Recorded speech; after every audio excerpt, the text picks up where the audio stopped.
Well, this weekend on Sunday, we're going to be looking at James chapter 1 and verse 26 through chapter 2 and verse 4.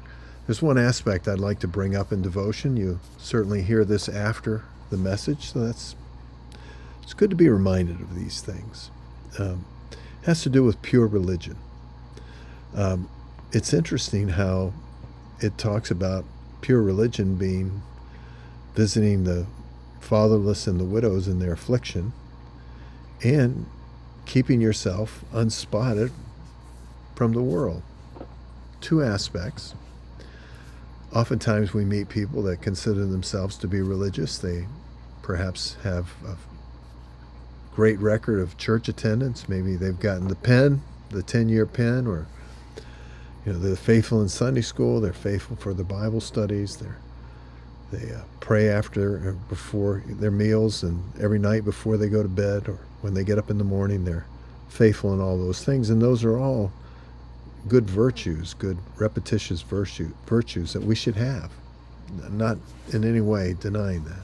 But you'll notice what he talks when he speaks of pure religion.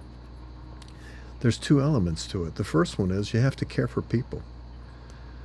What did Jesus say in Matthew 25 when he returns? I think it's in verse 31 and on through the end of the chapter, about 46 or so. He says, I was in prison and you came. I was hungry, you fed me. Caring for people is a big deal to Jesus.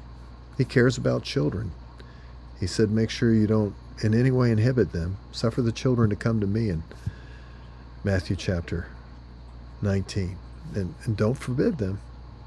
Don't forbid them. In fact, don't offend them in Matthew 18 and verse 1 through 6. It wouldn't be wise. Why did he say that? Because he cares. He cares. He cares for his people. And he cares for those that will never receive him. God's love is greater than the effects of the fall. Obviously, that's proven by his death on the cross, and the fact that even while we were yet enemies, he reconciled us to God, and he died for all the sins of the world. So these are just important aspects of God's nature that we come to know. So the first thing is God cares. But notice the second one. Watch out how the world is affecting you. Now, this is interesting because I think sometimes we tend to consider certain behaviors as being just the way it is. We can't change it. It's just the way the world is. But James says, look, be very cautious to see how the world is affecting you, because the world does want to diminish the relationship that we have with our God and the testimony of that relationship. I was writing down some quotes today from old quotes from Dr. Long, and I thought it was quite interesting. He was saying that, look, if the devil can't get you, then he'll get someone that's close to you to do something that will get you. In other words, he's always trying to get you as a believer. And we have to be very cautious of the fact, and by the way, you can almost hear his twang as he says that. We have to be cautious of the fact that we do have an enemy. And his goal is, if he can't keep us out of heaven, he wants to make sure that our testimony is not sufficient enough to prove that there is a God that others can believe in.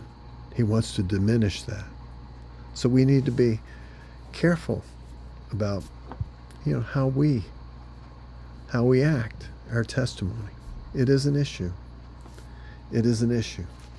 So think about that as you go through this day. Think about that as we live our lives before those that we love, and certainly those that are watching.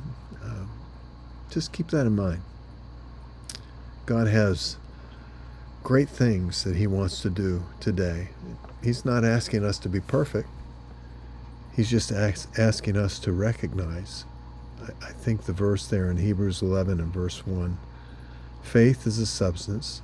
And the word substance there is a word, hypostasis, that's been used two other times, I think, perhaps in the book of Hebrews. And it doesn't just speak of substance, it speaks of, actually was used in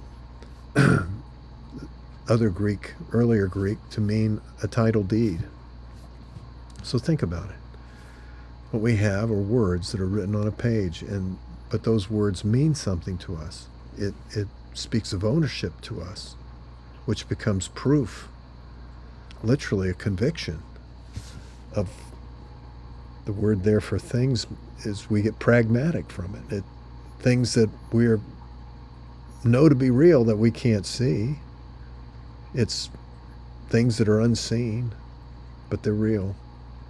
Our life is that for other people. And that's why caring for others that we wouldn't necessarily have to care for, but we do because of the love of Christ, and making sure that we got our eyes on this world, not letting the negativity or the embellishments of this world, the lights and the splendor of this world, diminish the glory of Jesus Christ in our heart and lives. Till next time, friends, God bless you.